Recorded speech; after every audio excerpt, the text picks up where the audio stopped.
옛날 강원도 지방의 명문으로 소문난 박씨 집안이 있었습니다. 이 집안의 집주인은 박대감이란 인물이었는데 학문이 높고 인품이 좋아 주변에 사람이 끊이지 않았습니다. 그들 중 박대감은 늘 허름한 승복을 입은 늙은 승려 한 명과 유달리 친분이 깊었습니다. 두 사람은 틈만 나면 만나 장기나 바둑을 두며 마치 수십 년 동안 사귀어 온 친구처럼 허물없이 어울려 지내자 박대감의 아들들은 이 승려를 매우 못마땅하게 생각해 아버지에게 그와 어울리지 말아달라고 간청했습니다. 아버지, 어찌 저런 비루한 승려와 어울려 지내십니까? 우리 같은 사대부가 저런 자와 어울리다 남들의 비웃음을 살까 두렵습니다.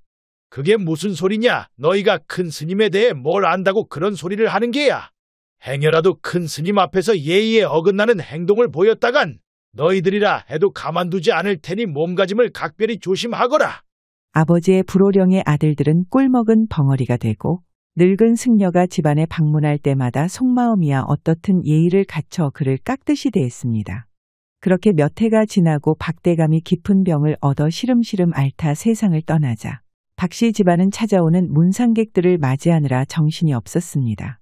어느 정도 문상객들이 다녀가고 장례 마지막 날이 되자 그 늙은 승려가 찾아와 상주인 큰아들을 만나게 해달라고 청하였습니다. 박대감의 큰아들은 평소 승려를 매우 못마땅하게 생각하고 미워했는데 늦은 시간에 찾아온 그가 자신을 보자고 하자 대뜸 성부터 내었습니다. 문상을 왔으면 조용히 있다 갈 것이지 무슨 일로 나를 찾는 것이냐? 지금은 바쁘니까 큰일이 아니면 나중에 찾아오라고 해라. 큰아들의 말을 들은 하인이 그대로 전하자 승려는 상주에게 꼭 해야 할 말이 있다며 자신을 만나줄 것을 간곡히 부탁했습니다. 아니, 이자가 무슨 큰일이 있길래 이리 귀찮게 하는 것이냐? 아버지의 벗이라 그동안 예의를 차렸다만 쓸데없는 일로 나를 불렀다면 내 이자를 경을 칠 것이다. 큰아들은 속으로 짜증이 일었지만 어쩔 수 없이 승려를 불러와 마주 앉았습니다. 소승이 돌아가신 박대감에게 많은 은혜를 입어 조금이나마 그 보답을 하고자 상주를 보자고 한 것입니다. 제게 조그마한 재주가 있어 땅을 살필 줄 아니 상주께서 아직 대감의 무덤 자리를 정하지 않으셨다면 저와 함께 찾아보는 게 어떠하십니까? 큰아들은 승려의 말을 듣고 자신도 풍수에 대해 어느 정도 알고 있었지만 아직 좋은 터를 찾지 못해 고민하던 중이라 반신반의하면서도 그의 말을 승낙하고는 그 다음 날 승려와 함께 길을 나섰습니다. 길을 가는 두 사람의 뒤로 16살 정도 되어 보이는 어린 여종 한 명이 짐을 들고 두 사람을 따랐는데 달이라는 이름의 여자아이로 평소 영특하고 눈치가 빨라 큰아들이 시중을 들게 하려 데리고 온 여종이었습니다. 세 사람이 풍광이 좋은 산에 올라 한참 동안 주변을 살피다 승려가 어느 한 곳을 유심히 살펴보더니 말했습니다. 제가 보기에 이곳이 매우 좋은 기운을 담고 있어 대감의 묘자리로 쓰기에 제격인데 대감을 여기다 모시는 게 좋을 듯 싶습니다. 승려의 말을 들은 큰아들은 그 땅을 유심히 살피더니 말했습니다. 스님의 말처럼 매우 좋은 땅이기는 하나 아버님을 모시기에는 조금 모자란 듯 싶소. 조금 더 살펴보고 정하십시다. 상주인 큰아들이 이렇게 말하자 스님은 어쩔 수 없이 그의 말을 따르기로 했습니다. 그렇게 세 사람이 산속을 헤매며 돌아다니던 중 큰아들이 어느 한 곳을 유심히 살펴보다 스님에게 말했습니다. 이 땅이 매우 좋은 듯한데 스님이 보기에는 어떠합니까? 큰아들이 가리키는 것을 보고 스님은 얼굴이 살짝 굳어져 말했습니다. 이것도 좋아 보이기는 하나 좀 전에 소승이 보여드린 곳에는 많이 미치지 못하는 듯 싶습니다. 그 말을 들은 큰아들은 대뜸 얼굴이 붉어지더니 퉁명스럽게 소리쳤습니다. 스님께서 풍수에 대해 잘 안다 하시지만 내 안목도 스님 못지 않소? 아버지의 묘자리는 이곳으로 할 테니 더 이상 여러 말 하지 마시오. 그렇게 큰아들이 큰 소리치더니 몸을 돌려 산을 내려가 버리자 스님은 안색을 굳히고 말문을 닫아버렸고 옆에서 지켜보던 어린 여종은 안타까운 마음이 드는 한편 눈에서 반짝이는 눈빛이 일렁였습니다. 며칠이 지나 장례가 다 끝나고 어느 날 밤 어린 여종은 자신의 어머니에게 그날 자신이 보고 들은 것을 모두 말하였습니다. 어머니 큰 스님이 말한 곳에 아버지의 유골을 가져다 아무도 모르게 묻는 것이 좋겠어요. 큰대감 마님이 살아계실 때 스님의 말씀이라면 늘 믿고 따르셨으니 그분이 좋다고 하신 땅이라면 그 어떤 곳보다도 길지일 게 분명해요. 여종의 어머니는 평소 딸이 누구보다도 총명하다는 것을 알고 있어 그 말을 따르기로 하고 모두가 잠든 늦은 시간에 남편의 무덤에서 유골을 꺼내어 스님이 말한 곳을 찾아 산을 올랐습니다. 아버지의 유골을 가슴에 안고 어두운 밤길을 헤쳐나가려니 두려움에 손발이 덜덜 떨려왔지만 언제까지나 남의 집 종살이를 하며 힘겨운 생활을 할 수 없다는 생각에 어린 여종은 용기를 내고 마음을 단단히 먹었습니다. 한참을 헤맨 끝에 두 사람은 스님이 정해주었던 곳에 도착했고 준비해 온 삽과 곡괭이로 깊게 땅을 파고는 아버지의 육골을 땅에 묻었습니다. 혹여나 하는 생각에 봉분을 쌓지는 않고 나중에라도 찾을 수 있게 자신만 아는 표식을 주변에 해두었습니다. 아버지 지금은 이렇게밖에 모실 수 없지만 언제고 다시 찾아와 꼭 제대로 모실게요. 여보, 이곳에서 편히 쉬세요. 더 이상 저와 다리 걱정은 하지 마시고요. 두 사람은 눈물을 훔치고 자리를 뜨려다 여종이 어머니에게 말했습니다. 어머니, 이 길로 집에 돌아가 아무도 모르게 짐을 챙겨 떠나는 게 좋겠어요. 이대로 종살이나 하며 계속 살다가는 평생 종 신세를 면하기 어려울 거예요. 위험하더라도 아무도 모르는 곳으로 도망가 신분을 숨기고 새롭게 시작해요. 평소 영특한 딸의 말이라면 무엇이든 귀담아 듣는 어머니는 딸의 앞날을 위해서라면 그 어떤 위험도 감당하기로 마음먹었습니다. 두 모녀는 그날로 아무도 모르게 짐을 챙겨 멀리 떨어진 경기도로 도망을 쳤고 다행히 두 모녀는 별탈 없이 그곳에 터를 잡고는 닥치는 대로 온갖 고된 일을 하며 돈을 모으기 시작했습니다. 어느 정도 돈이 모이자 두 모녀는 조그마한 농과 밭을 사 농사를 지어 장에 내다 팔며 돈을 벌 수 있었는데 하늘의 도움이 있었는지 매해 그녀들이 키운 농작물을 좋은 가격에 팔 수 있어서 몇 년 후에는 인근 마을에서 손꼽히는 부자가 될 수 있었습니다. 마을 사람들은 어머니를 모시고 억척스럽게 일의 부자가 된 젊은 처녀를 칭찬했는데 그녀의 재산과 미모에 끌려 근방의 부잣집 자제들이 서로 장가들려 청혼을 했지만 여종은 그 모든 청혼을 물리치고는 거들떠보지도 않았습니다. 돈이 아무리 많아도 신분이 낮거나 학문이 모자라는 사람과는 혼인할 수 없어요. 제 짝이 될 사람은 제가 직접 고르겠어요. 그때 마을에 김생이라는 이름을 가진 노총각이 한 명 있었는데 명문가의 후손이었지만 집안은 몰락할 대로 몰락해버렸고 그의 부모는 어렸을 적 돌아가셔서 가난에 찌들어 남의 집 허드렛 일이나 해주며 겨우겨우 입에 풀칠만 하며 살아가고 있었습니다. 평소 김생은 양반의 후손임에도 머리가 우둔하고 어리숙한 면이 있어 동네 사람들은 대놓고 그를 무시하거나 깔보기 일쑤였습니다. 여종도 김생의 소문은 익히 들어 알고 있었는데 어찌된 일인지 하루는 그를 찾아가 만나 한참 동안 이야기를 나누더니 그를 자신의 집으로 데려와 어머니에게 인사시키고는 그와 혼인하겠다 말하니 그녀의 어머니는 대경실색할 수밖에 없었습니다. 아니, 수많은 혼처 자리를 두고 왜 하필 저 사람과 혼인을 하려 하느냐. 내가 이제껏 수많은 어려움을 참고 이겨낸 것은 오직 너 하나만 잘 되길 바라는 마음이었지 내가 잘 살고자 한 일이 아니었다. 알고 있어요, 어머니. 하지만 이번에도 저를 믿고 저 사람과 혼인시켜주세요. 저는 저분 아니면 그 누구에게도 시집가지 않겠어요. 그리고 저분과 함께라면 분명 좋은 집안을 만들 수 있을 테니 저를 꼭 믿어주세요. 그녀의 어머니는 난감해했지만 이번에도 딸의 뜻대로 김생과의 혼인을 승낙했습니다. 그녀는 혼례를 치른 후 남편이 일절 바깥일에서 손을 떼게 한 후에 글 선생을 모셔다 남편에게 그간 소홀히 했던 글 공부를 시키는 것은 물론 그의 의복부터 먹는 것까지 하나하나 신경 써서 챙겨주니 어느 정도 시간이 흐르자 겉보기에는 어느 양반 가문의 자제 못지않은 기품이 흘러넘치게 만들었습니다. 하지만 김생은 타고난 머리가 좋지 않아서인지 몇 년을 공부해도 학문이 늘지 않았는데 그 때문에 자신의 부인에게 늘 미안해하며 그녀의 말이라면 어떤 것이든 하나 어기는 일 없이 잘 따라 부부 사이에는 금슬이 매우 좋아 가정은 행복한 날들이 계속 이어졌습니다. 몇 해가 지나 그들 부부는 한양으로 이사해 고관 대작들이 산다는 마을에 기와집 한 채를 지어놓고 날이 좋을 때면 창문을 열어놓은 뒤 그녀의 남편에게 하루 종일 창문가에 앉아 의관을 갖춰 입고 꼿꼿한 자세로 책을 읽게 하였습니다. 그 모습을 지나는 행인들이 담장 너머로 쳐다보며 하나같이 감탄했는데 그들 중 조정에서 높은 관직에 있는 이대감이라는 인물도 있었습니다.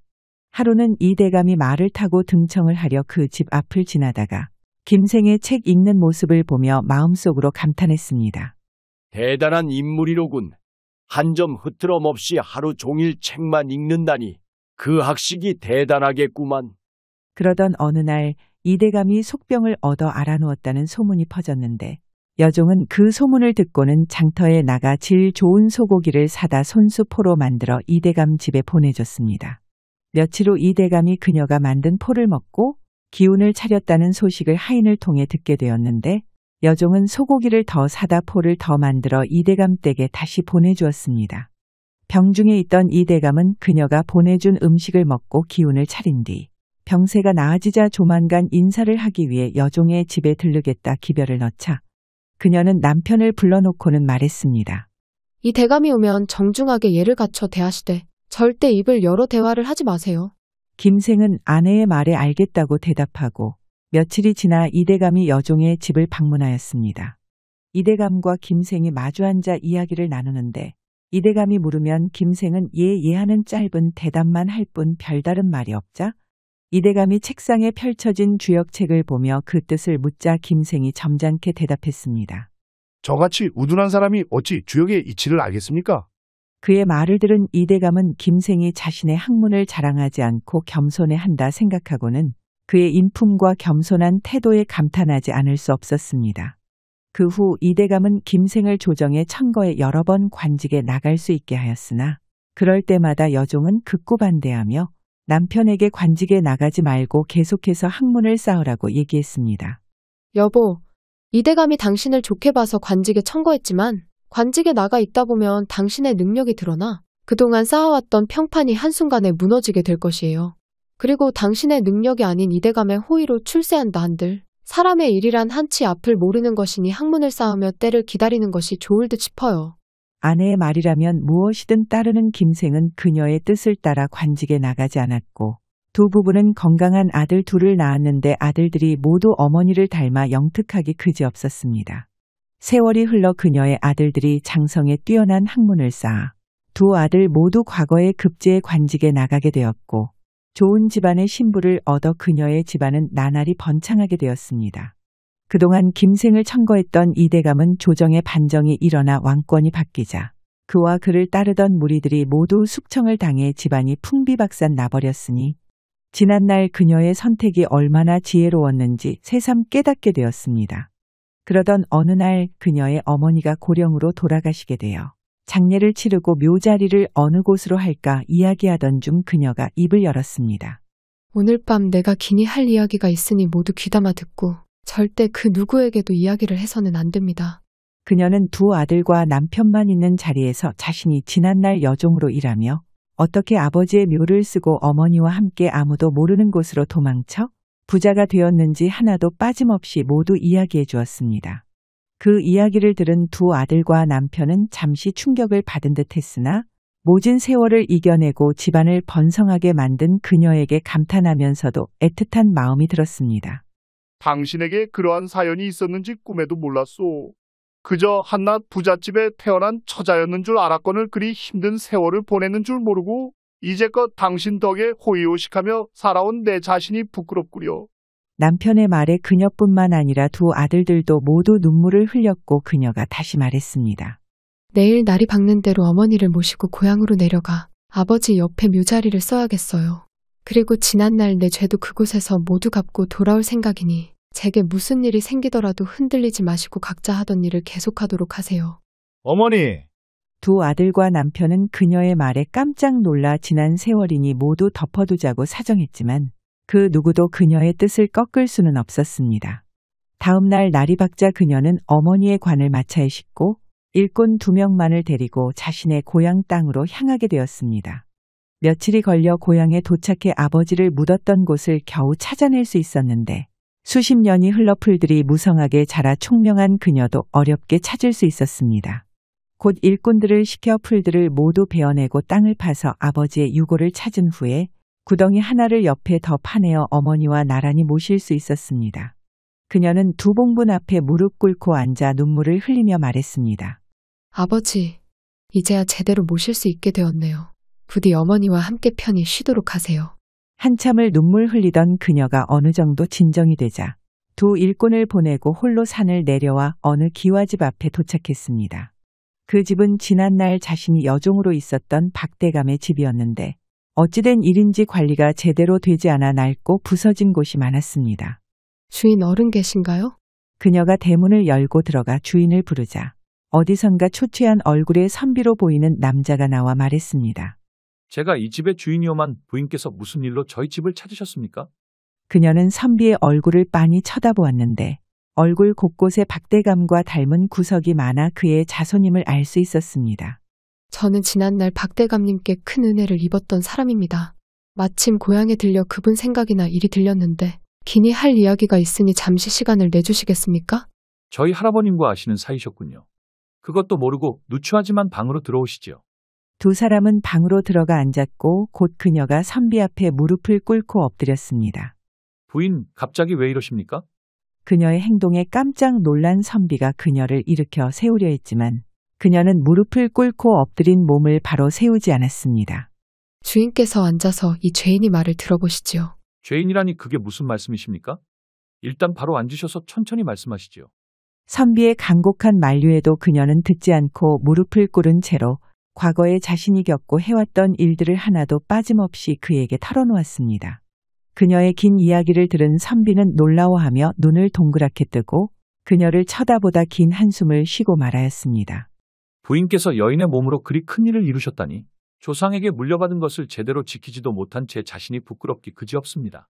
선비는 그녀를 바로 앉히고는 자신이 박대감의 손자이며 20년 가까운 세월 동안 과거 시험을 준비하는 자신을 뒷바라지하다 집안의 재산을 제대로 돌보지 못해 가세가 기울었다고 말하고는 이미 집안에 일하던 종들과 일꾼들을 진작에 내보낸 지 오래되었으니 지난 모든 일을 덮어두자고 말하며 그녀를 안심시켰습니다. 선비의 말을 들은 그녀는 눈물만 하염없이 흘리며 감사했고 품에서 준비해 온 문서 하나를 내밀었습니다. 그 문서를 받아 열어본 선비는 깜짝 놀라고 말았는데 그도 그럴 것이 엄청난 값어치가 있는 땅 문서라 도로 가져가시라 사양했지만 그녀는 그 말을 듣지 않고 자신을 용서한다면 반드시 문서를 받아야만 한다고 고집 피워 선비 역시 그녀의 고집에 두 손 두 발 다 들게 되었습니다. 이후로 두 집안은 서로 왕래하며 가깝게 지냈는데 박선비는 그녀의 아들들의 도움으로 군수 자리에 오를 수 있었고 또한 그녀의 도움을 받아 쇠락해가던 집안을 다시 일으켜 세울 수 있었습니다. 그녀의 아들들 역시 조정의 높은 관직에 올랐으며 많은 자손을 낳아 대대로 집안을 크게 번성하게 만들어 오래도록 행복하게 살았다고 합니다. 영상 시청해 주셔서 감사드리고 재미있게 보셨다면 좋아요, 구독 부탁드립니다. 구독해 주시고 시청해 주신 모든 분께 항상 기쁜 일만 가득하길 진심을 담아 기원드리겠습니다.